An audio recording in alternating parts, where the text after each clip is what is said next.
Para a gente é muito importante realizar o programa público, que conversa diretamente com a exposição, né, onde a gente tem esse tempo e espaço para se aprofundar nas conversas, conversar com os artistas, com a curadoria. Agradeço pela presença do Tiago, da Dani, que são os curadores da instituição, curadores da exposição, pela presença do Marcelo e todos os demais aqui. Que a gente tenha uma ótima noite. Eu convido o Tiago para dar sequência, falar um pouquinho da mostra e da mesa sobre hoje. Sejam todos bem-vindos e compareçam. É o último mês da exposição, então, para quem não teve tempo ainda de ver com calma todos os trabalhos, aproveitem que a gente está aqui até o dia 30 de julho. Boa noite. Bom, boa noite. Alô, alô. Boa noite a todos. Eu sou o Tiago Nogueira, eu sou curador da área de fotografia contemporânea do Instituto Moreira Salles. E para nós é um prazer muito grande celebrar esse evento e também fazer essa parceria com o Espaço Pivô. Eu acho que, tendo trabalhado, né, uma década no apoio à produção contemporânea através da Bolsa Zoom de fotografia, né, da Bolsa Zoom IMS, poder expor esses trabalhos e poder dar conta pública, né, dessa produção e colocá-los em diálogo, e a gente ter a oportunidade de ver como o país se transformou, como as questões do país, né, cresceram e se amplificaram. Eu acho que é uma oportunidade muito rara, interessante e importante para nós. Então, espero que vocês possam, como disse a Jaque, visitar a exposição até o dia 30 deste mês, né, que é quando ela está aberta. Eu queria também aproveitar que o edital da próxima bolsa, né, da bolsa deste ano, está aberto para quem tiver interesse, quem daqui for artista ou tiver amigo artista. As inscrições estão abertas para 2 projetos, né, que a gente premia por ano. Este ano a gente abriu claramente o edital para fotografia e vídeo e também ampliou o valor da bolsa para R$80 mil. Então acho que é uma oportunidade grande para poder desenvolver o trabalho durante um ano, junto com a equipe curatorial do IMS. E queria também mencionar que no dia 29 deste mês, a gente tem uma outra programação interessante, que é a performance da artista Val Souza, que vai fazer um diálogo com o trabalho dela que está aqui na exposição. Desculpa, um trabalho também muito interessante. Agora me fugiu o horário, mas acho que às 3 da tarde. Valeu. Então, às 3 da tarde, no dia 29, se vocês puderem, voltem para esse evento. E com isso queria dar seguimento aqui, queria agradecer muito a turma do Pivô e todos os artistas, estou feliz de ver inclusive outros artistas aqui da exposição. Queria convidar aqui para o palco a Daniele Queiroz, curadora assistente, que trabalha na fotografia contemporânea também do MS, a Aline Mota e Castiel Vitorino Brasileiro, para a gente fazer uma conversa sobre os trabalhos e o que mais vier. Obrigado, gente.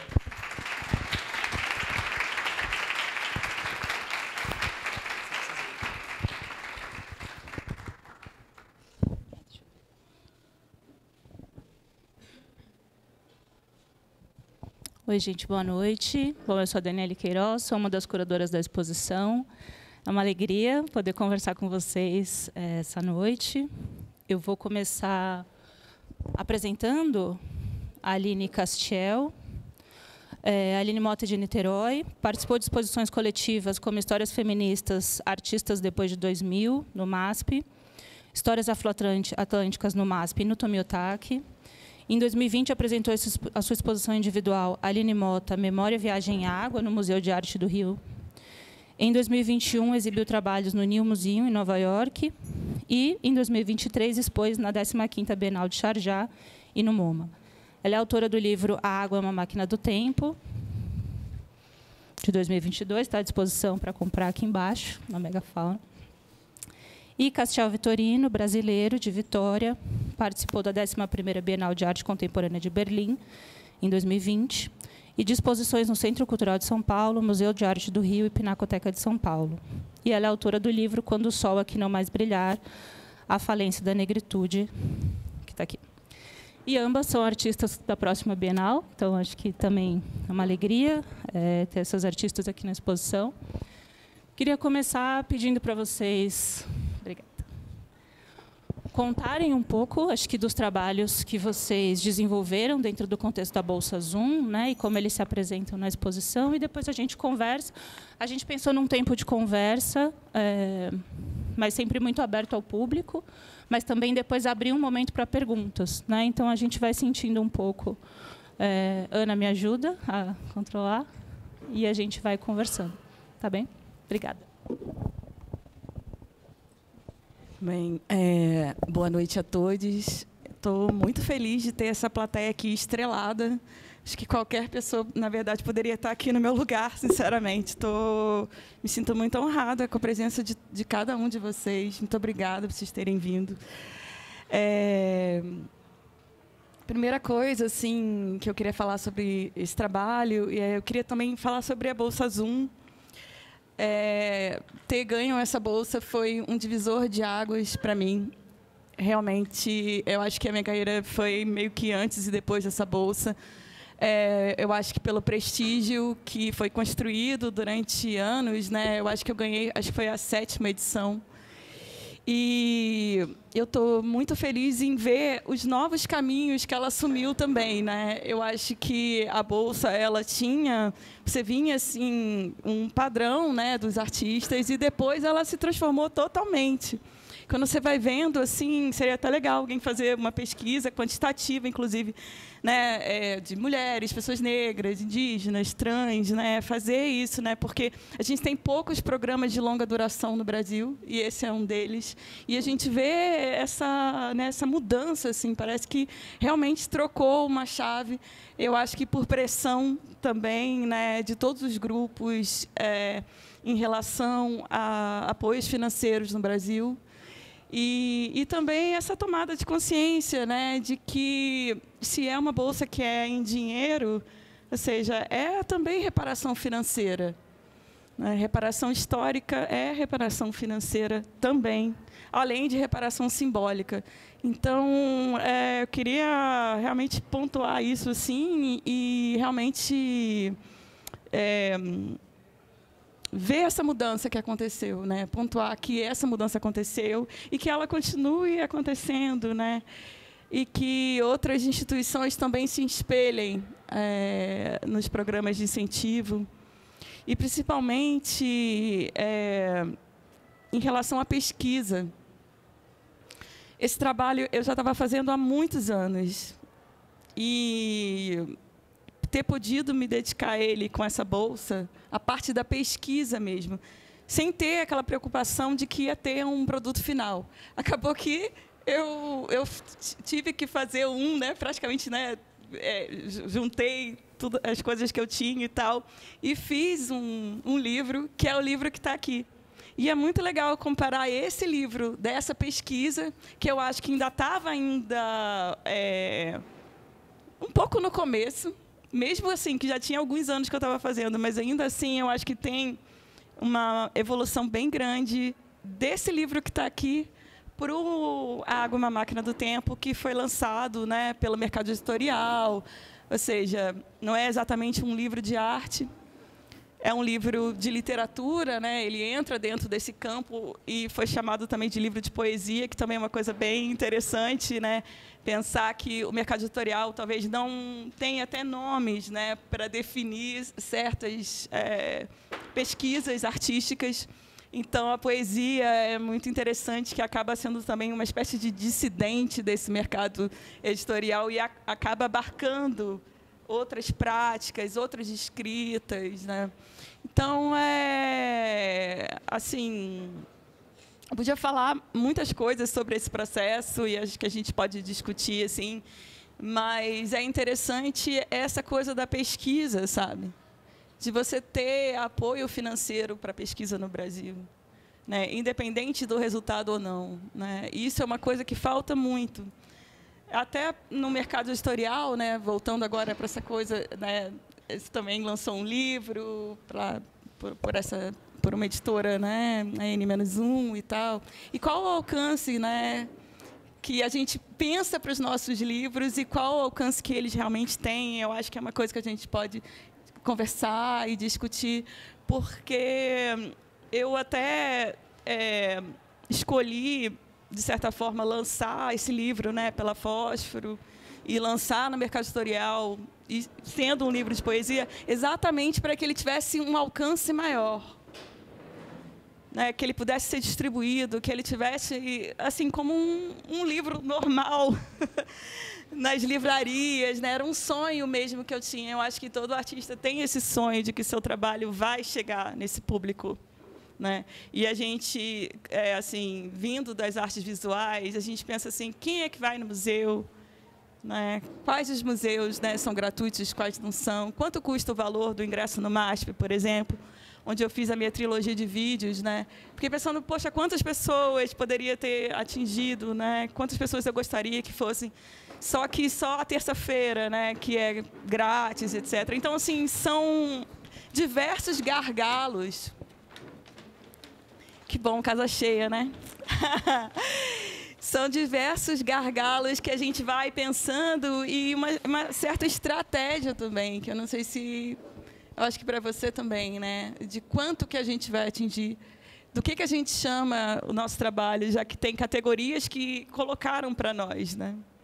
Que talvez a gente não saiba ainda ter nomes para o que a gente faz ou como a gente se apresenta. Mas se são essas categorias postas, como que a gente pode atravessar isso e fazer com que o acesso a esse tipo de pesquisa, a esse tipo de trabalho, chegue na maior quantidade de pessoas possível? Então, por isso eu fiz essas escolhas, né? Com a Bolsa Zoom. O livro aqui de baixo, ele é um livro 4 cores, né? E isso não foi possível, por exemplo, nesse lançamento editorial. Ele é todo preto e branco, a maioria das fotografias saiu, né? Ficou mais o texto mesmo. Então, é interessante, né, pensar nas concessões que você precisa fazer, posto esse mercado, quem que você quer atingir com o seu trabalho e também sempre falar desse fomento à pesquisa que, para mim, foi crucial. Sem a Bolsa Zoom, não existiria esse trabalho. Certamente, ele não existiria. Então, assim, muito importante, e eu quero que, cada vez mais, outras instituições também abracem esse tipo de financiamento e apoio à pesquisa. Só para vocês entenderem, esse vídeo que a gente está passando é desse protótipo que a Aline está falando, que chamava Jogo da Memória, na época, né? Então, no desenvolver da pesquisa artística da Aline, ele vai se transformando e vira a água, é uma máquina do tempo. Mas a gente resolveu, ele está lá embaixo, então a gente fez um facsímile do protótipo para vocês também poderem fazer essa comparação, que eu acho muito interessante. Mas a gente resolveu colocar as imagens também para vocês poderem ver essas imagens que não estão no livro, justamente, né? Eu sou Castiel Vitorino, brasileiro. Gostaria de agradecer imensamente a Aline pela disponibilidade e também pela fé, né, ao seu próprio trabalho e ao meu também, por esse encontro. Você é uma artista que eu admiro muito e que eu estou muito feliz por estar aqui com você. Agradecer a toda a equipe da Bolsa Zoom, a Pivô e todas as pessoas que estão aqui conosco nessa noite. E todas as outras também, né? Então, eu gostaria de ler 3 notícias, porque contextualiza muito o meu trabalho. A primeira é de 2014, se chama assim. A manchete é: barco com centenas de imigrantes africanos afunda no sul da Sicília. Essa outra notícia é de 2022, já um pouco mais recente. Rio de Oxum, da Nigéria, sagrado, reverenciado e cada vez mais tóxico. Essa notícia fala de um contexto onde existe uma mineração, e especialmente como que as mulheres, toda a população tem sido prejudicada e as mulheres têm sido atingidas por violência sexual mesmo, ter que se prostituir forçadamente para conseguir sobreviver naquelas condições e tentar achar algum mineral ali naquele rio, naquela água, para sobreviver. E a notícia mais recente que aconteceu na minha cidade, Vitória, semana passada, que imigrantes clandestinos vindos de Angola são resgatados viajando escondidos no Leme, de navio no litoral do Espírito Santo. O leme, para quem não sabe, é uma parte do navio que fica embaixo do mar, que fica em contato constante com o mar, e dependendo da maré, se está alta ou baixa, essa parte pode ficar submersa. Então, esse grupo de homens, eles vieram de África, eles entraram escondidos no barco e atravessaram o mar nessas condições, ficaram com fome, sem ter o que beber e também correndo um risco iminente de ser naufragado, né? Eu trouxe essas três notícias, que são só três de muitas outras, porque eu acho que nesse contexto brasileiro a gente tem uma visão muito, por vezes, tem várias visões, mas acho que tem algumas que são super problemáticas, que é uma visão museológica e romantizada do mar e de Calunga, que é algo que a gente fala muito, né? E o mar, o rio, o mar, as enchentes, as nascentes, é um grande trauma para muitas pessoas, para muitas comunidades, é um grande problema. É um grande esquecimento, uma coisa que realmente marca como um sofrimento. E, para mim, em algum instante, também marca como um sofrimento. Mas é uma força que eu tento percorrê-la, né? E o projeto que eu apresentei na Bolsa Zoom, ela nasce assim, eu sou psicóloga, então, durante a minha graduação, eu tive contato com vários livros de psicologia corporal, e eu sempre tive esse desejo de fazer um livro de anatomia. E eu fiz um projeto que foi bem difícil escrever, mas foi bem importante, porque na forma de escrita eu tentei escrever de uma forma leve. E aí foi importante que eu consegui passar e consegui ter recurso para desenvolver isso. E eu lembro que eu comecei a escrita dizendo que muitas pessoas, muitos parentes viajaram porque estavam fugindo de algum lugar, indo para outro lugar. E eu queria fazer um projeto que eu pudesse deslocar sem ser para fugir de algum lugar, mas para encontrar pessoas. E daí eu fui viver no Maranhão, especialmente em Alcântara, durante um mês. E lá eu desenvolvi trabalhos com pessoas muito especiais para mim em relação ao corpo flor. E depois eu fiz esse trabalho em Vitória, que também é uma ilha. Aí foi um trajeto de ilhas, que é Vitória, onde eu moro. E eu fui construindo esse livro, né, em cada momento, assim. E também é um livro que acompanha a minha trajetória com a pesquisa Corpo Flor, que inicia-se em 2016. E aí esse livro é realmente um grande livro, que eu até me inspirei no livro da Rihanna. Aquela revista enorme. Que é linda aquela revista, eu quero um deles um dia. Mas também essa dimensão enorme de você não conseguir pegar, de você ter que colocar em um espaço específico para conseguir abrir. E um livro que toma o espaço e que você não consegue ignorar, não consegue guardar no bolso. Você precisa entrar, parar, guardar e tal.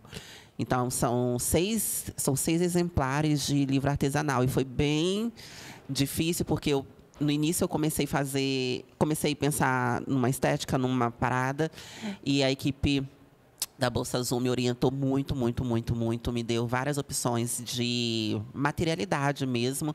Eu acho isso super legal, porque além do financeiro, elas são pessoas que entram junto com você no projeto e pesquisam junto com você as possibilidades para materializar o que você quer fazer. Então, uma assistência carinhosa, bonita mesmo, e atenciosa. Então, passou por várias formulações de material e, ao final, a gente construiu um livro que o Felipe está até aqui, o Rodrigo também, design. Aí é uma equipe enorme, assim, tem a... é muita gente, esqueci agora. Mas tem o grupo de Maranhão, Marcelo, Nani, G, e todas as pessoas que estavam lá comigo, os vizinhos que ficaram. O Yuri, tem Vitória, que foi o Rodrigo, Max, Carol, e eu também. E depois a gente fez uma outra fase, que foi construir o livro.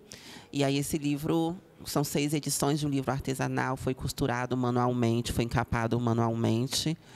E cada edição tem desenhos específicos que não é possível serem iguais, né? Porque é o gesto que imprime ali, e quando faz outro é uma outra coisa. E é um livro que se chama Anatomia das...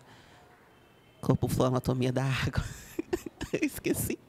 Corpo Flor, Anatomia da Água. E, assim, finalizando, o contexto desse livro, eu escrevi vários textos e trouxe várias imagens que falavam sobre outros planetas, porque, às vezes, eu me sinto que eu sou um pouco extraterrestre, assim, em alguns contextos, na cidade, no país, em outros países. E aí eu sinto que a colonização coloca um pouco dessa experiência de ser extraterrestre no próprio planeta. Então, eu fui falando disso, mas também fui falando de qual é essas outras anatomias que acontecem em outros lugares. Aí é um pouco disso. Obrigada.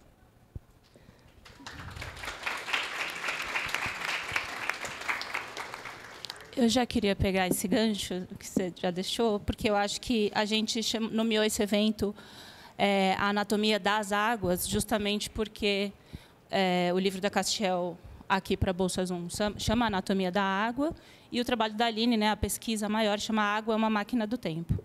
Então, acho que a primeira coisa que eu queria perguntar para vocês é, pensando a partir dessas nomeações que vocês dão ao trabalho e à pesquisa, né, e a esse gesto tão importante de nomear, como é que vocês entendem essa relação entre a água, a memória e esse trauma ou possibilidade de cura desse trauma?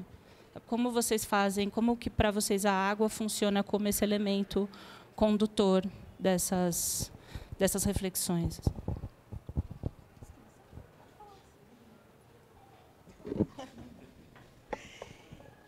É interessante você... A gente está, não é por acaso, né, que a gente está aqui juntas hoje e falando exatamente sobre a água, e a água sendo esse veículo de transporte.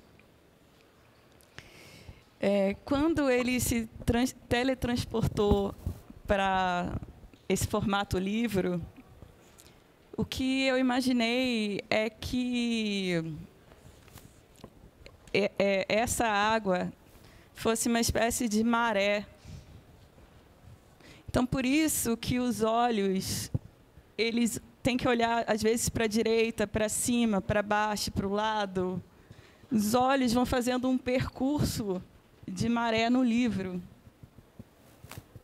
E também, a gente tem aqui, né, Manolo, Hélio, puxar para essa questão que eu achei também tão legal, né, é esse mesmo trabalho que vai estar na Bienal de São Paulo, na verdade, teletransportado como um filme, mas A Água é uma Máquina do Tempo, que se chama Coreografia do Impossível. Então, é essa coreografia dessa água, a coreografia que os olhos fazem pela página, e é esse trajeto, é essa travessia. Então, por isso que o livro ele tem essa forma. E agora que eu estou editando o filme também tem uma travessia. Ele também tem uma dinâmica, tem uma entonação, tem altos e baixos. Então, não é uma coisa assim tão abstrata quanto a gente está falando aqui. É uma coisa bem física mesmo. É o olho que está fazendo um percurso. É o virar da página. E o livro ele tem uma leitura não linear. Você pode pegar qualquer página, você pode começar do meio, do final, sabe? Ele foi construído dessa forma. Então, é usando esses conceitos de uma maneira bem prática. E fazendo a edição do filme, também eu acho que eu também tenho a mesma sensação de que uma pessoa pode entrar aos 20 minutos, ele tem meia hora agora, e vai ter uma experiência ou do início ou do fim, não importa, porque ele foi construído exatamente para que cada um faça o seu percurso, para que os olhos caminhem, né, por esse livro, pelo filme, por essa instalação, né? Um livro, instalação, um filme, instalação, uma coreografia é uma dança desses olhos, a dança desses gestos, né, impossíveis. Então, acaba virando também um livro impossível, um filme impossível. Qual a experiência que cada um vai ter? Então, ele é esse campo aberto de possibilidades, e eu acho que era isso que eu estava tentando formalizar, né? Fazendo esse gesto mesmo de que essa travessia pudesse ser embaralhada com a travessia de quem entrar em contato com ele. Eu lembro de uma música que eu gosto muito, da Falange de Marujos, na Umbanda, que é uma música que já me fez chorar várias vezes, e eu agradeço muito essa música e esse ritmo, essa letra, porque eu acho que quando alguém nos faz chorar é uma coisa tão poderosa. Eu passei 3 meses agora no Marrocos, entendendo algumas coisas, e uma delas é justamente a importância da nossa própria água, né? Dos líquidos que compõem nosso corpo, sendo esse corpo majoritariamente líquido, e o sangue, o orgasmo, os plasmas e os hormônios, tudo que acontece aqui dentro. E um trecho dessa música fala que um amor de marinheiro é um amor de meia hora. E eu acho esse é um poema tão forte, porque a meia hora da Umbanda, sempre quando a Umbanda fala de tempo, é um tempo muito mais complexo do que esse que você cronometra, mas também é um tempo cronometrado, e muitas vezes, né? E essa contradição é bem bonita. Então, eu acho que o poder de cura, que eu acho que essa palavra também para mim virou um pouco chata já, mas é uma palavra importante, porque eu encontro tantas pessoas, as pessoas falam outras palavras para dizer sobre isso. Então, liberdade, orgasmo, prazer, dinheiro, prosperidade, avó. Eu acho que a água, ela tem esse poder de memória mesmo, de fazer com que a gente possa se conectar, tanto quanto, sabe, quando você entra assim, eu acho que, na verdade, para a gente estar falando de água, acho que seria importante, isso aqui está cheio de água. A gente está com água nos nossos pés. Quando a gente entra no mar, tem uma coisa que acontece comigo que eu não sinto minha pele, né? Então, se você entrar dentro do mar e ficar parada, você só vai sentir que tem alguma coisa em volta do seu corpo se você se movimentar. E eu acho isso tão bonito. Então, acho que a cura, a partir da água, vai nisso, nesse contexto de experimentação do corpo mesmo, da sede, da lágrima, do orgasmo, da menstruação, de tudo isso. Acho que tem uma coisa bonita quando penso nos 3 livros, né? No Jogo da Memória, na Água, na Máquina do Tempo e na Anatomia da Água, que, de fato, a gente vê ali no espaço expositivo uma coreografia também dos visitantes que se deparam e se confrontam com as obras, né? Então, acho que desde essa leitura que você está falando no livro, e também quando a gente coloca ali o seu trabalho dentro, né, em volta do pilar, como as pessoas vão, voltam, se aproximam, tentam ler, e aí volta. E eu acho que tem uma provocação também muito importante, mesmo no gestual, de folhear a anatomia da água, porque ele tem muito carvão, né? Então, ele vai também se desfazendo e deixando uma marca na gente que está folheando o livro. E nessa coreografia, eu acho que tem uma chave importante dessa fisicalidade que a publicação pede, né? E aí eu vou trazer o contexto da bolsa Zoom, né, que é uma bolsa que vai pensar a imagem e todos esses desdobramentos que a imagem possibilita. Como que é para vocês duas que produziram publicações ao final, né, mas são publicações que estão vinculando muito um pensamento visual com um pensamento textual.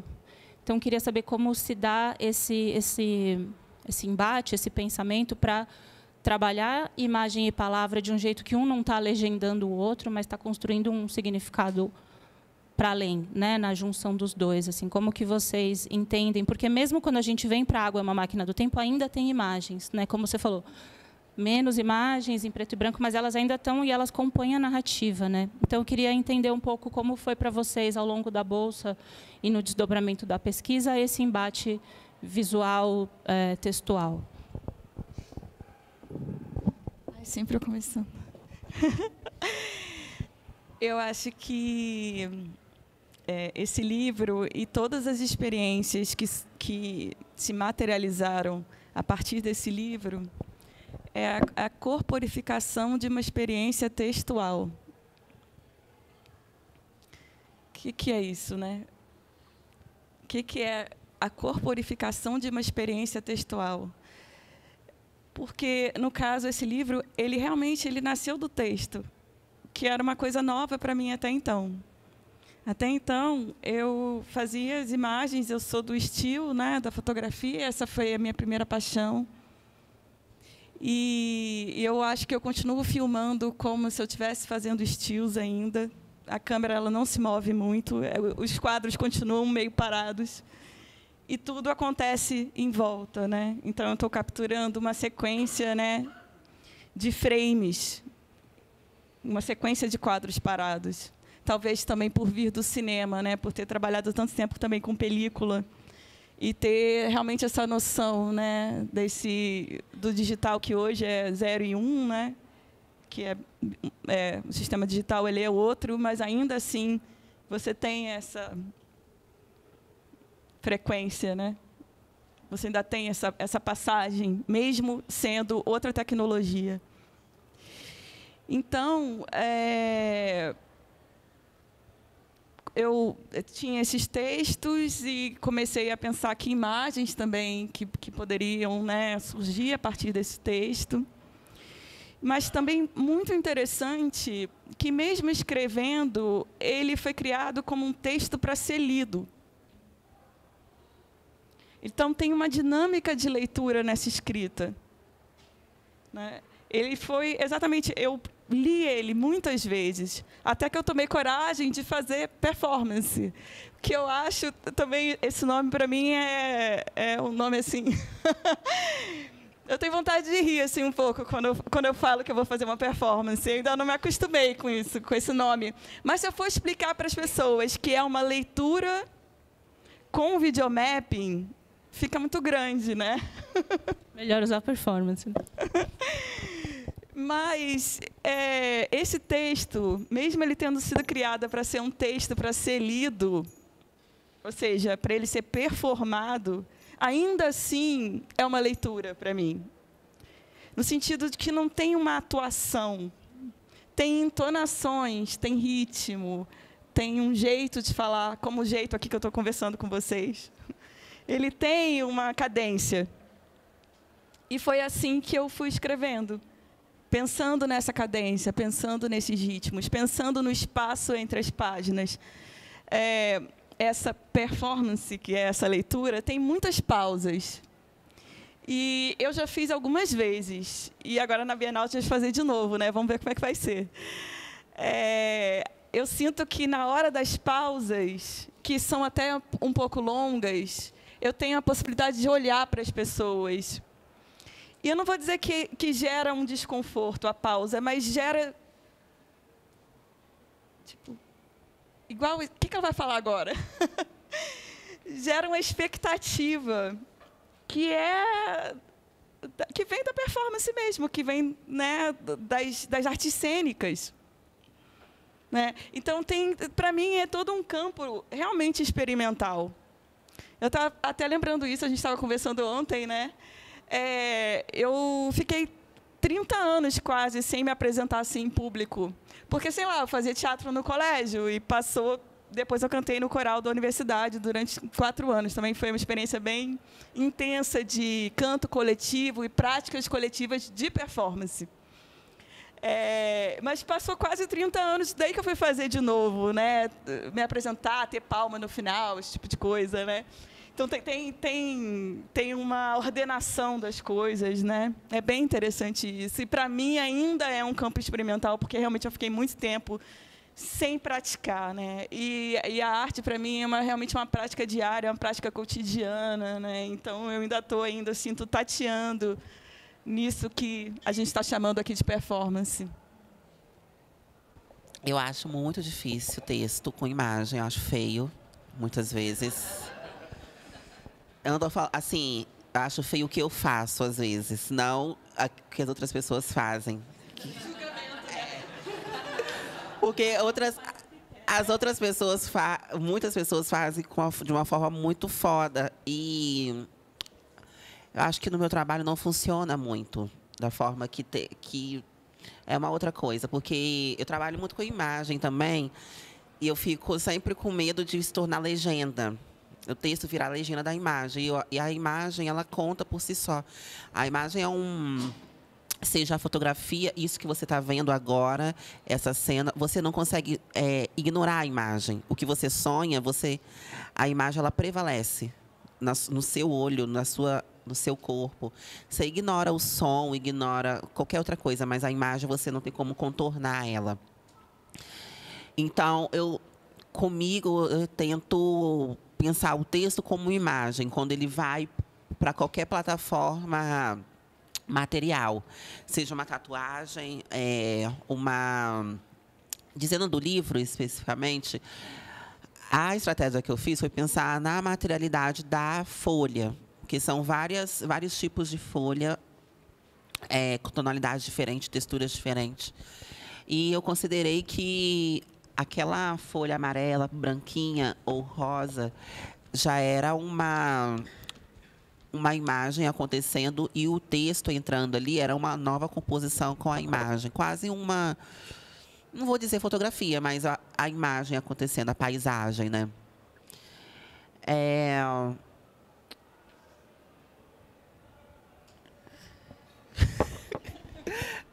Então, mas tem eu acho que o texto, eu acho que todo o texto foi feito para ser lido. E não sei como é o seu processo, Aline, mas quando eu escrevo um texto, eu leio ele em voz na minha cabeça. E eu acho que é um respeito, assim, todo o texto merece ser lido, qualquer que for ele. Porque acho que a letra, a caligrafia mesmo, se pensar muito bem, se olhar diretamente para a letra, você vai ver que é um desenho.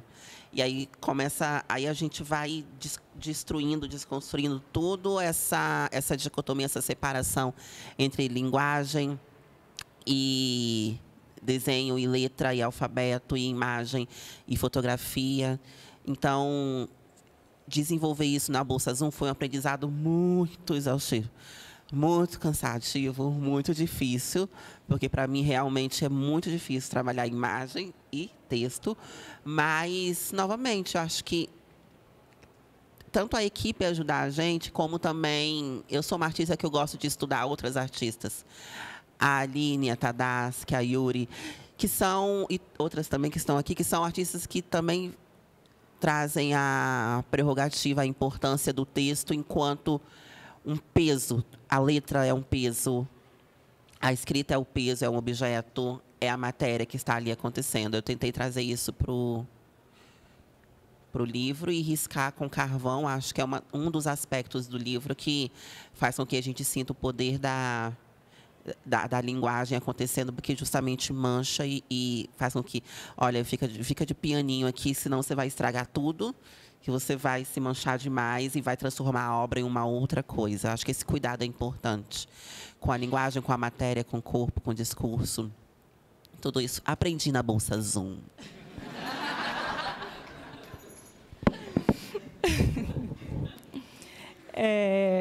Tem aqui logo no prefácio do seu livro, Aline, o Ricardo Aleixo falou uma coisa que eu até anotei, porque eu achei muito bonito, que ele fala desses ambientes intermídia, né, que eu acho que vocês trabalham, que é um ambiente que tenta narrar o inenarrável como numa possessão. Então, quando eu leio O Jogo da Memória e A Água é uma Máquina do Tempo, eu fiz um processo muito parecido com os 100 Anos de Solidão, porque eu ficava fazendo a genealogia de que Ambrosina a gente está falando, né? E aí eu ficava, não, essa é a Ambrosina mãe, né? Porque tinha uma diferença do Z, do S. Porque eu acho que tem, e de repente é uma troca de vozes que eu já não sabia, é a Aline falando, é a mãe da Aline falando, isso aqui é um trecho do diário, né? Eu acho que tem esses hibridismos que você vai colocando dentro do trabalho, que eu fiz essa conexão com o tipo de linguagem que você cria para a sua escrita, Castiel, né? Então, eu acho que, não sei se vocês conseguem falar, não tanto mais dessa relação imagem e palavra, mas dessa própria criação linguística, né? Porque que assume, acho que, o buraco, a falha, o que não se narra, né? Esse narrar o inenarrável que o Ricardo fala, nesse estado de uma possível possessão, assim, como isso atinge a escrita de vocês.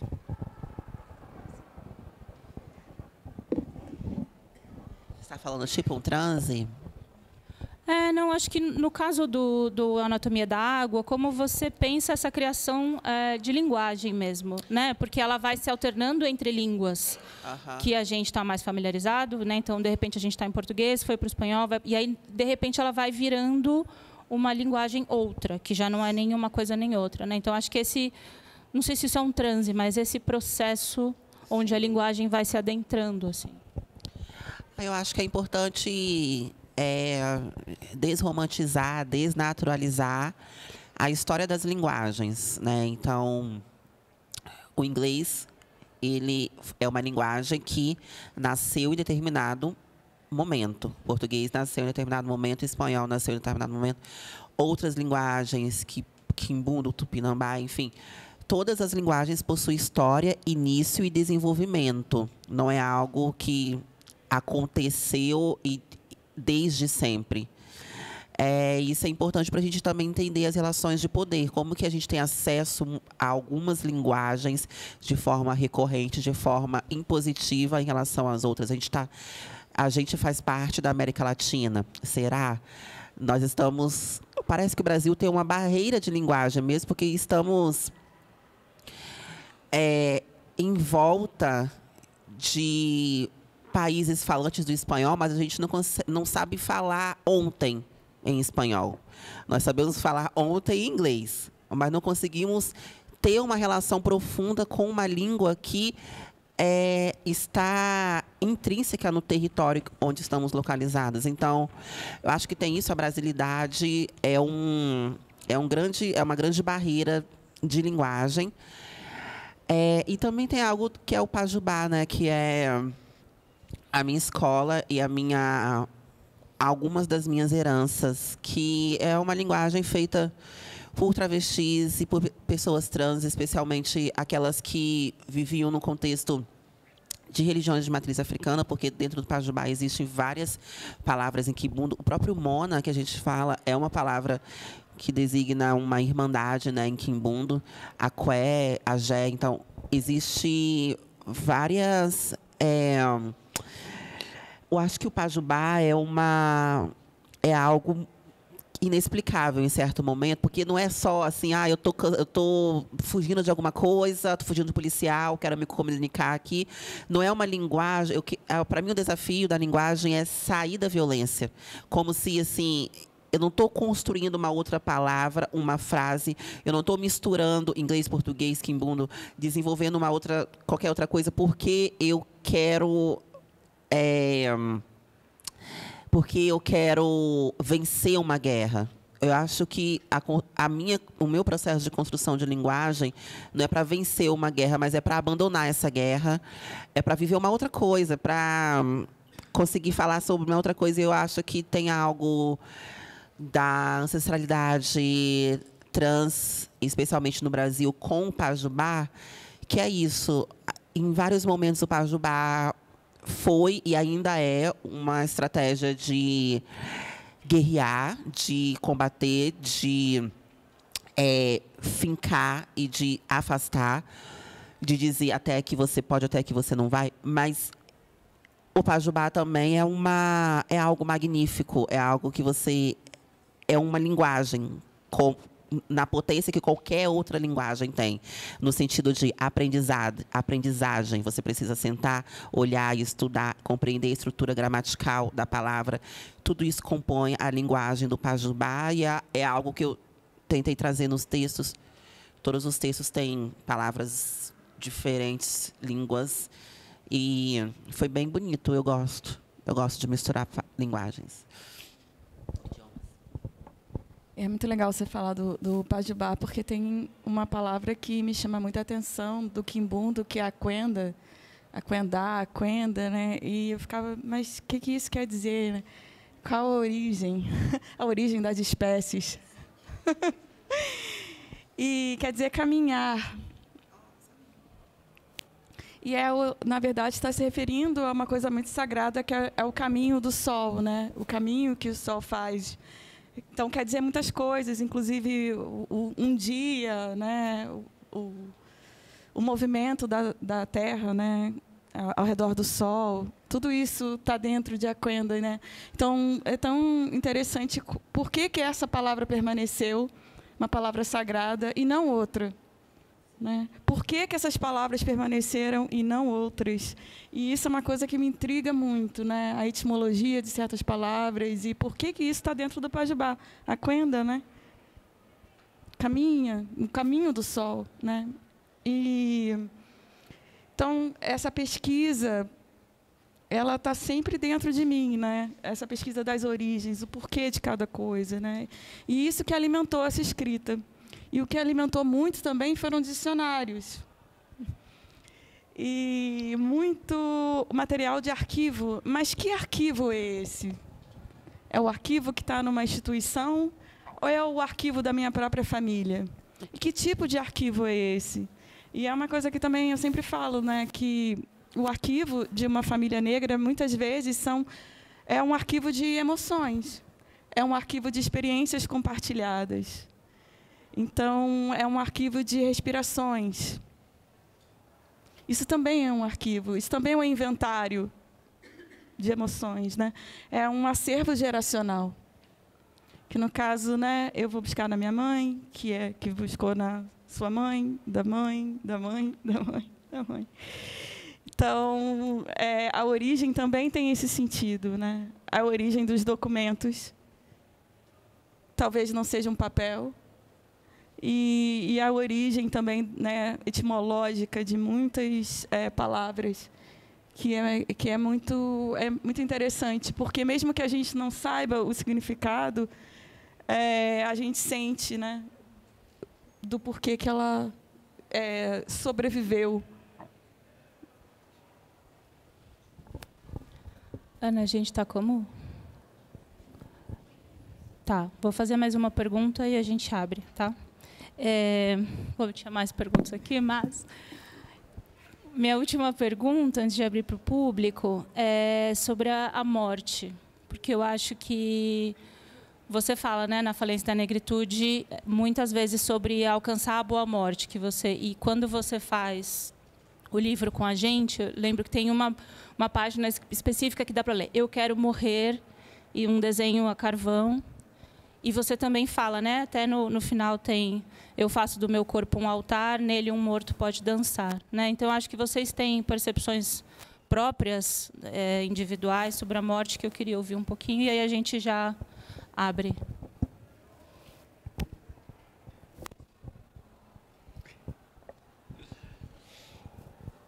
E falar de morte para mim é muito importante, porque a gente vive num contexto de assassinato mesmo, né? Eu fui ter noção da violência, assim, quando eu saí do país, eu vi que eu já vivia isso, mas ver de fora, distante, auxilia a entender algumas coisas. E realmente existe um fato, assim, que a qualquer momento a polícia pode te dar um tiro, né, no país que a gente vive. E é uma realidade triste, assim.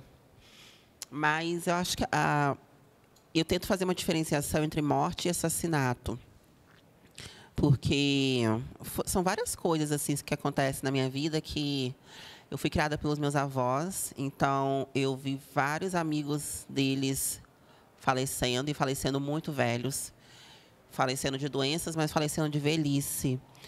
E até hoje eu tenho muitas amigas queridas e amigos que são muito mais velhos, 60 anos, 70 anos, e acompanhar isso para mim é muito precioso, o envelhecimento. Tem outro fato também, que a minha mãe está desaparecida há 15 anos. E acho que é importante falar de desaparecimento, porque muitas pessoas desaparecem no Brasil.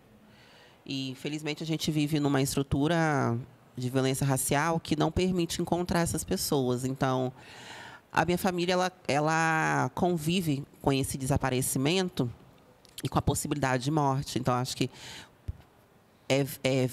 viver desejando uma boa morte para minha mãe, desejando uma boa morte para as pessoas que estão em volta da gente, desejando uma boa morte para nós mesmas. Claro, eu me referencio na Irmandade da Boa Morte, Salve, que para mim é uma instituição, uma organização, uma escola que tem que ser estudada com muito respeito, muito carinho e muita seriedade ao que essa Irmandade em si já anuncia, né, que é a Boa Morte. E, assim, que para mim, resumidamente, a boa morte é você não esquecer. Você conseguir continuar vivendo e não esquecer que aquela pessoa se foi, né?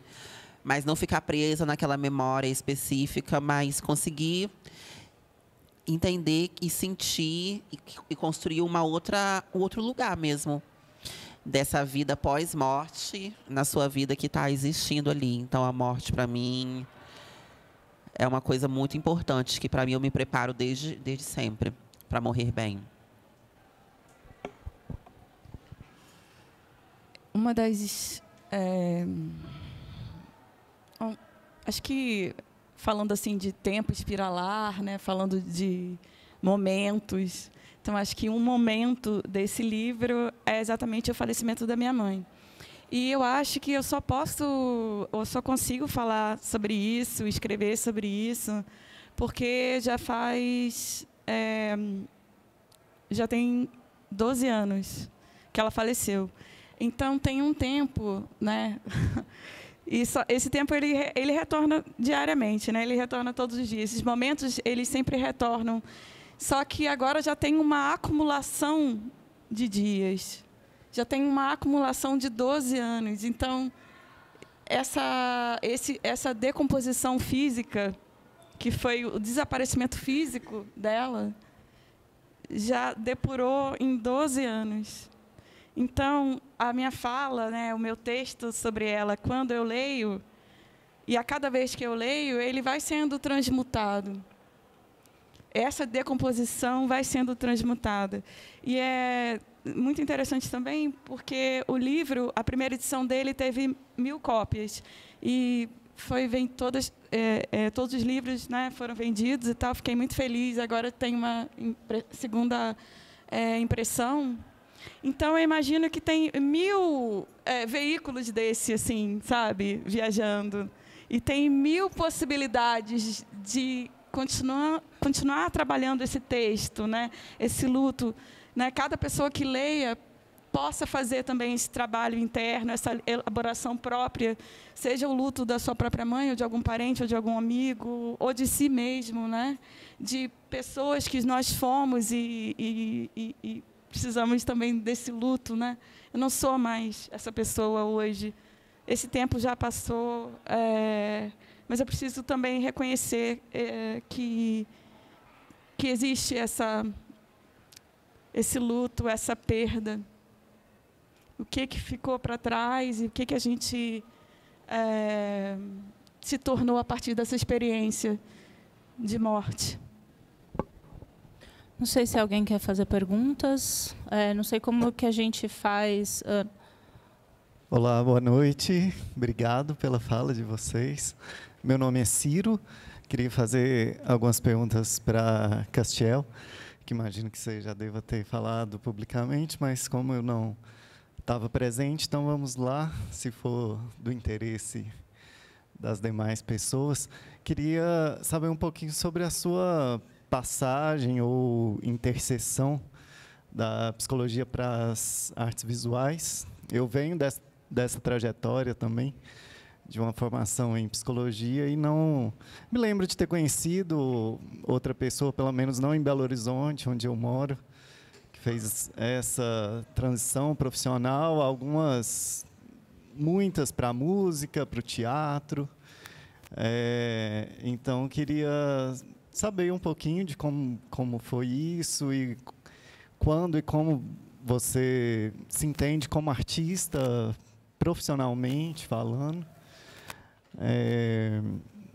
E queria saber se você atualmente tem uma prática clínica ou qualquer outro tipo de prática dentro da psicologia. E parabéns pelo trabalho. Qual é seu nome? Ciro. Como? Ciro. Ciro, obrigada. Eu sou formada em psicologia na Universidade Federal do Espírito Santo. Fiz mestrado em psicologia clínica na PUC São Paulo. E eu tenho um consultório clínico, sim. E que eu atuo até hoje. Então, eu acho importante sua pergunta sobre entender profissionalmente a arte, porque nem todo mundo precisa entender a arte de modo profissional, no sentido de que, na verdade, não entender, mas eu acho que a necessidade de profissionalizar a sua prática de criação não é uma necessidade para todas as pessoas. Foi uma necessidade para mim, é uma necessidade para mim, porque é como eu gosto de trabalhar, ganhar dinheiro e viver no capitalismo. Mas eu posso ter outras profissões, mas não quero. Então, a arte é uma profissão para mim, mas para outras pessoas o processo de criação não é. Muitas pessoas pintam, desenham, fazem comida e não ganham dinheiro com isso porque não querem. Acho que isso é importante. E essa pergunta sempre me fazem, né, de como que é a relação com a clínica. Eu acredito que e sinto que a clínica ela é um exercício de intimidade. Você precisa se dedicar tanto à terapeuta, psicanalista, quanto à pessoa que está clinicando. Existe um desafio de entrega e de acreditar que a intimidade pode ser construída. Então, a clínica é um investimento de tempo, de meses, semanas e anos. Assim como a arte. Eu acho que a relação que a gente desenvolve com o vídeo, com a imagem, com a cerâmica, com a pintura, com o desenho, com qualquer plataforma, qualquer materialidade, é uma questão de tempo. A maturidade, tanto na clínica quanto na arte, é uma questão de tempo e de intimidade. Quanto mais íntimo você fica com a matéria que você está trabalhando, eu acho que mais belo é o seu trabalho, mais desafiador também, porque você começa a ter uma relação de respeito, de agonia, entende que não dá para você fazer aquela pintura naquele momento, que você precisa ficar algumas semanas sem comer carne, algumas semanas sem transar,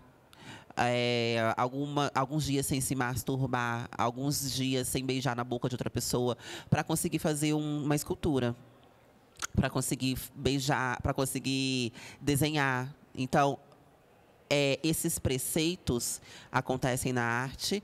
E eu acho que, de alguma forma, também acontece na clínica, no sentido de que eu preciso, a minha posse enquanto terapeuta, ritualizar algumas coisas. Não no sentido mágico, Harry Potter, nada disso. Mas ritualizar no sentido de... Toda semana vamos nos encontrar, esse certo dia, você está aqui, eu estou aqui com você, vamos ter um compromisso de nos encontrar semana que vem. Isso é rito. Isso é um compromisso, é intimidade. Então, é isso. Uma coisa que eu vou levar para a minha vida toda, espero.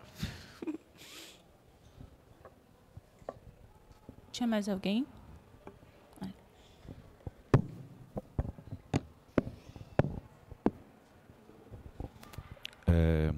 Eu sou meu Jaela e eu queria perguntar para Castiel também. Há 4 meses, minha avó faleceu e ela é uma mulher ribeirinha e o último desejo dela foi que a gente jogasse as cinzas dela no rio que ela vivia, né, no interior, na zona da mata de Pernambuco. E é muito, quando tu trouxe a coisa de entrar na água e não sentir o toque dela, né, virar uma coisa só, me remeteu a isso, assim, sabe? Você acha que a água é um canal entre os tempos e quando a gente entra lá, acessa essa memória uterina e de alguma forma vira uma coisa só para tu, o nosso corpo é como se fosse uma extensão da água, do rio, do mar, do que seja.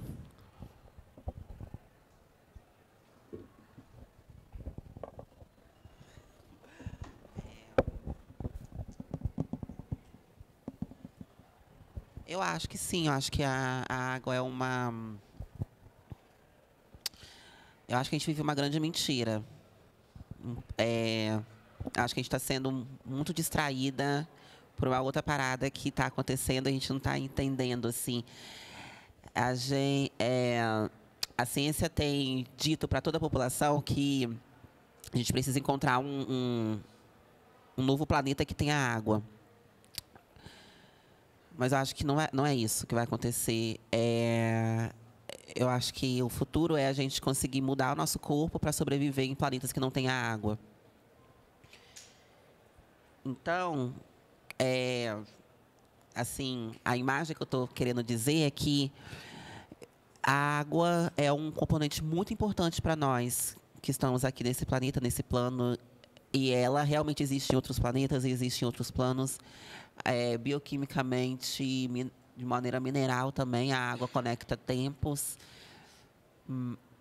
Mas eu acho que a água ela nos ensina sobre metamorfose, sobre transmutação, né? Quando você coloca a água no barro, na terra, aquilo se modifica. Quando água mole, pedra dura, tanto bate até que fura. Então, a água, ela está a todo momento falando que aquela matéria pode mudar. Se você beber muita água, você fica estranha. Se você não tomar, você fica estranha. Então, a água é um lembrete que as coisas podem mudar. E não uma coisa que você ficar presa na água. Eu acho que é isso. Temos mais perguntas?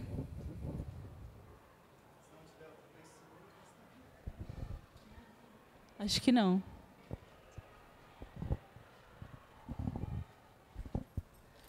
Então quero fazer outra pergunta para Castiel. Queria saber se você pode falar mais detalhes sobre o que você mencionou a respeito da Irmandade da Boa Morte, ou, para muito além disso, seus próprios pensamentos a respeito do morrer e do viver, que eu achei bastante instigante, particularmente acredito que é difícil pensar o bem viver sem levar em consideração estar pronto para a boa morte, e queria ouvir suas ideias, mais detalhes sobre isso e sobre a Irmandade que você mencionou. Você pode comprar o meu livro.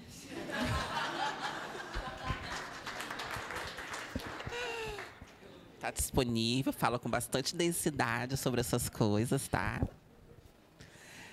Eu fui em Cachoeira uma vez só, então eu não tenho propriedade nenhuma para falar de Irmandade da Boa Morte. O que eu sei é que eu estudo teoricamente, mas eu tenho muita vontade de ir lá e poder conhecer alguma daquelas mulheres incríveis. Mas e sobre a Irmandade da Boa Morte eu termino por aqui, que senão vai ser só achismo daqui a pouco, e essa não é a minha proposta, na minha ética. Eu acho que é do meu livro mesmo. Eu acho que o caminho é o meu livro, porque senão eu vou ter que falar muita coisa. Mas obrigada pela pergunta, tá? Mais alguém?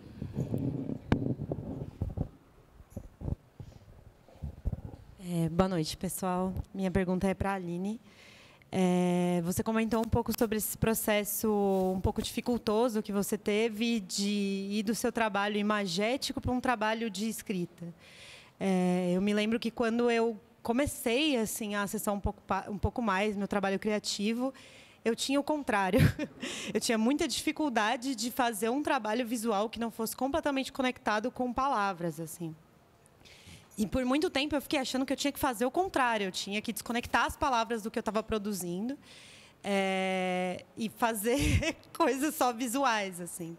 Enfim, eu queria te ouvir um pouco mais sobre esse processo, como foi esse processo contrário do que eu vivi, na verdade, né? Que é esse encontro de transformar algo visual em uma coisa imagética. Não sei se eu estou sendo muito clara. Enfim, queria te ouvir um pouco mais sobre isso. Você falou uma coisa bem interessante sobre isso, que é a questão da legenda. Tudo que a gente não quer fazer de um trabalho é que ele seja uma ilustração, né, do que está nessa legenda. E eu acho que uma maneira bem interessante que eu tenho levado isso para essa experiência, pelo menos radical para mim, é na hora da edição dos vídeos. Eu já era um pouco assim, mas agora, como eu tenho mais recursos, né, inclusive mais recursos financeiros, então a gente consegue, né, ter uma equipe, consegue filmar mais e tal. É exatamente essa desconexão, ou outra conexão possível das imagens com essa narração. Tem essa coisa do voice-over, né, da narração que vai por cima das imagens. E como não fazer disso uma ilustração? Ou seja, como não filmar o que você escreveu? Então, eu estou toda hora tentando fazer esse jogo, sabe? Por isso, chamava antes Jogo da Memória. Depois, por um curto espaço de tempo, se chamou Não Cortes Negativos, que é também, eu acho, também um título muito legal, né? Que ele vem... Que até sobreviveu, né? Exato. Ele virou os capítulos do livro, como se tivesse 3 capítulos esse livro. Então, tem A, B e C, e todos eles são não cortes negativos. E cada um vem de uma fonte diferente, ou seja, vem dos negativos que eu tinha em casa, dos anos 60, 70, que estava escrito sempre não cortes negativos, né? Para quando você levasse para ampliar, né, mais uma cópia e tal, para que se não cortasse, né, aquela tira, para que se levasse um negativo inteiro, e por isso não cortes negativos. E depois acabou virando, né, a Água é uma Máquina do Tempo. Mas eu acho que todos esses 3 títulos, né, esse Jogo da Memória, é exatamente esse, porque você precisa conectar duas figuras iguais, né? Esse é o Jogo da Memória. E aí, como é que você foge disso? Como que você, né, coloca, né, você vira 2 cartas, só que elas são iguais. Mas como você faz com que a narração dessas cartas seja outra? Né? Que ela te aponte para um outro caminho. Então, é por isso assim, que eu acabei usando esse procedimento do Jogo da Memória como uma estratégia tanto de edição do livro quanto de edição do filme.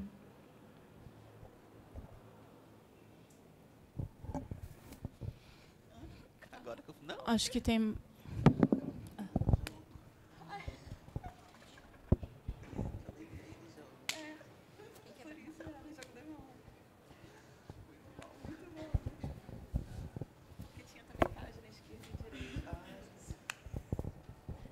Minha pergunta é para as duas, na verdade.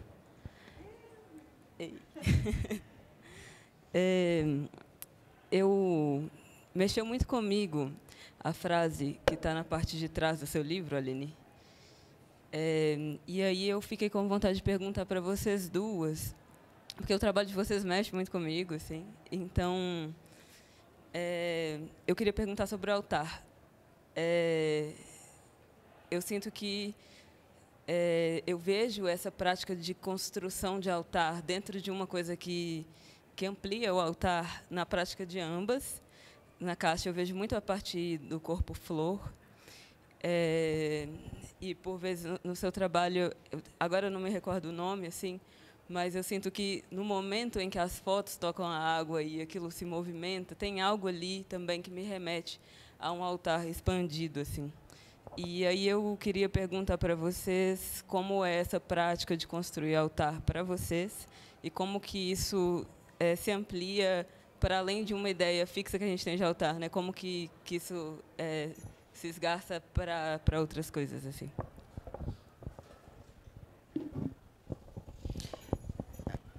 Ai, essa pergunta foi bem bonita, né? Eu não estava pensando nisso. Cara, eu acho que se vocês fossem imaginar, imaginando a casa, cada uma de vocês, onde colocariam o altar? Eu acho que tem alguns altares que eu não colocaria dentro do meu quarto, porque é uma coisa muito forte. Não dá para colocar dentro do quarto, porque o meu quarto tem que ficar bem quietinho, bem limpo, bem tranquilo para conseguir dormir. Então, acho que é isso. O altar é um... Eu não tinha pensado nisso, mas é porque eu estou escolhendo onde eu vou colocar o altar na minha casa, inclusive. Então, é um lugar de oração, né? E a oração é uma repetição. Você repete, repete, repete, repete, até abstrair a linguagem. Ou se ficar só vibração, sabe? Aquelas mulheres que ficam orando e vai. Aí eu oro muito. E eu sou de uma tradição católica, negra católica, que reza o terço. Aí você chega num transe que você não está rezando mais Pai Nosso, Ave Maria, creio, nada. Você está falando numa vibração muito forte. Então, eu acho que o altar é um lugar para você fazer isso. E eu acho que o desafio é para a gente, enquanto artista, se quiser, eu quero, né? É construir esses lugares em espaços adversos, né? Como museu, galerias. Quando necessário, quando importante para mim. Ou seja, um lugar onde você possa sentar, parar, assistir um vídeo, olhar uma instalação, não ser uma coisa rápida de você passar, olhar e ir embora. Esse espaço de altar, ou a obra sacralizado, imagético, vibracional, que você para, respira e fica lá sentindo a obra. Isso para mim é muito importante, para a Aline também. É isso. Voltando à questão das origens, eu acho que cada vez que eu fui pesquisar mais sobre as nossas tradições congo-angola, banto que seja, né, e afro-brasileira, é muito interessante a coisa do altar, como essa acumulação de forças. E por isso tem Santo Antônio e tem, né, todos os outros, né, santos inquices e os caboclos e abraça todos, né? Por quê? Porque quanto mais figa, quanto mais cheio tiver o meu balangandã, mais poder eu vou ter. Então, é muito interessante esse pensamento de que não é uma sobreposição, né, de coisas. Essas coisas estão todas caminhando juntas. O meu altar, ele cabe o que eu quiser que seja sagrado.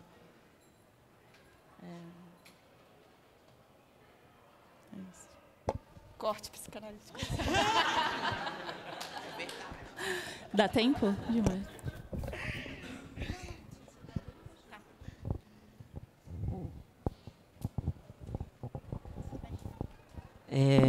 Boa noite. É sempre um prazer escutar Castiel, mas muito prazer escutar ambas, assim. Você estava falando do... Castiel, acho que na primeira pergunta falou algo sobre o rito, né? Quando está pensando na clínica. E aí você falou agora sobre como que é o nome, gente? Perdi. O altar. E aí eu fiquei nessas forças. E aí eu fiquei pensando na radicalidade da diferença, assim. É uma coisa que me veio muito, assim, a radicalidade da diferença. Na verdade, me veio muito Glissant, assim, né? Pensando a opacidade, a diferença, assim. E aí fiquei pensando no altar como esse lugar que sustenta em tal grau a radicalidade da diferença que ele exige um rito. E aí eu penso a arte como esse movimento e também a clínica, né, como esse movimento. Também sou psicólogo e faço essa interlocução, né, da arte. E aí eu vim me atravessando e muito atravessado também pelos encontros das escutas com Castiel nesse espaço clínico, de que diferenças... Como que é para vocês essas diferenças radicais e os rituais que chegam na produção, né? Eu acho que em algum momento você falou sobre a importância de ter o dinheiro, literalmente, né, para fazer esse movimento. E eu fico pensando também que há uma dimensão, que daí é o que eu me encontro no seu trabalho, Castiel, de que transcende o dinheiro, no sentido que tem a ver com dinheiro, mas que tem uma coisa de uma prática, que é convidar para uma prática do cotidiano. E aí eu acho que eu queria talvez escutar um pouco de vocês com relação ao ritual mesmo, desses processos de criação, assim, né? e de experimentar a radicalidade dessas diferenças, que acho que, enfim, né, é um babado.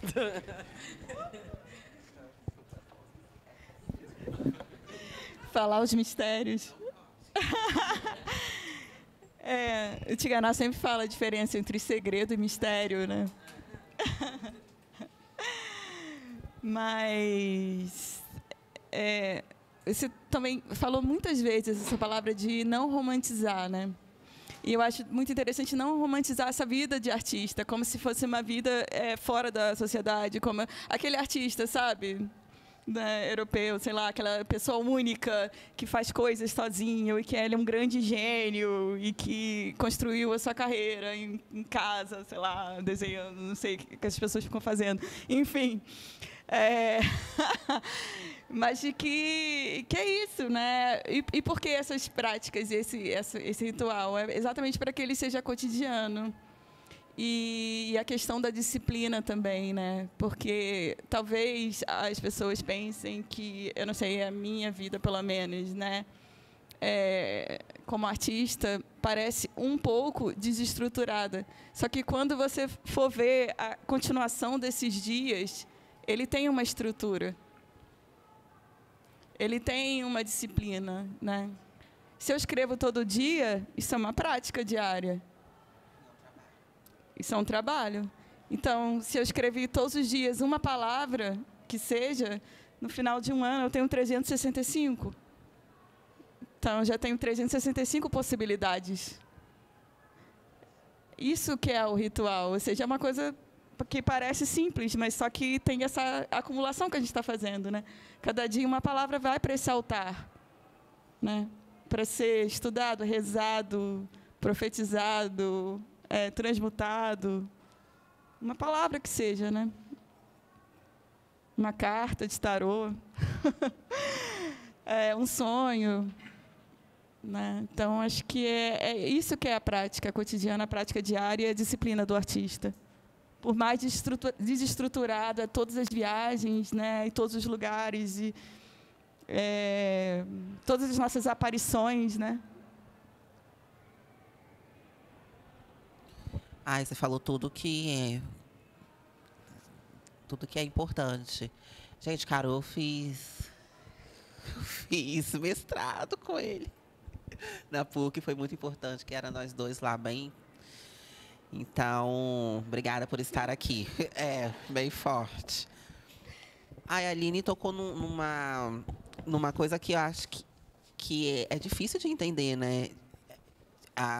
De quem está de fora, entender que eu acho que tem uma glamorização, e especialmente nesse contexto contemporâneo que a gente vive, que tudo se resume a uma foto no feed, de uma exposição, de uma roupa, de uma fala aqui, e eu acho que a gente está vivendo um contexto que dificulta entender o processo.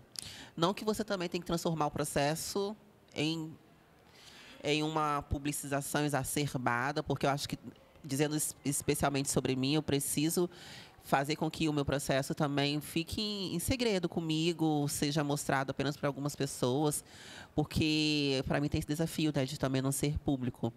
Mas é exatamente isso, existe uma prática disciplinar de visitar lugares, aí você vai pagar o Uber, vai alugar um carro, vai contratar uma pessoa para estar com você. Aí, se você é mulher, você não vai conseguir ir em alguns lugares sozinhas, infelizmente, aí vai ter que pagar para uma pessoa ir com você, ou uma pessoa bem legal, um cara, né, às vezes, geralmente, que vai estar lá com você para te ajudar, para te dar algum suporte masculino mesmo, que a gente vive nesse mundo, infelizmente.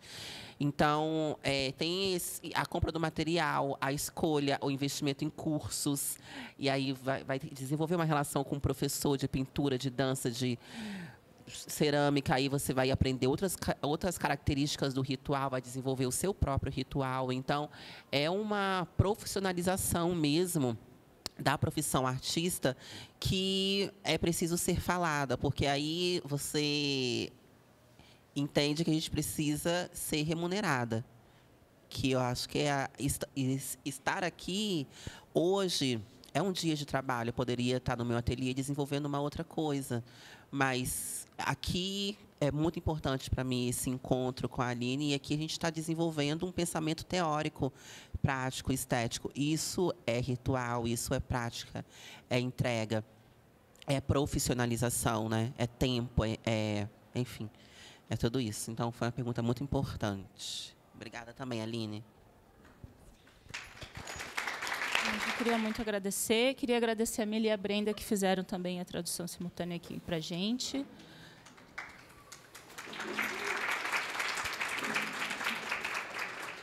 Agradecer ao Pivô por toda a organização, parceria ao longo da exposição.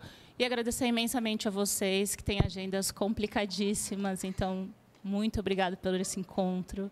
É sempre um prazer ouvir vocês falar e poder ouvir vocês falarem juntas. Muito obrigada por todo o processo, não só na Bolsa Zoom, mas também o processo durante a montagem da exposição, né, que foi muito vivo e foi muito importante ter essa colaboração de vocês. E é isso, muito obrigada a todos vocês, todas vocês. Boa noite.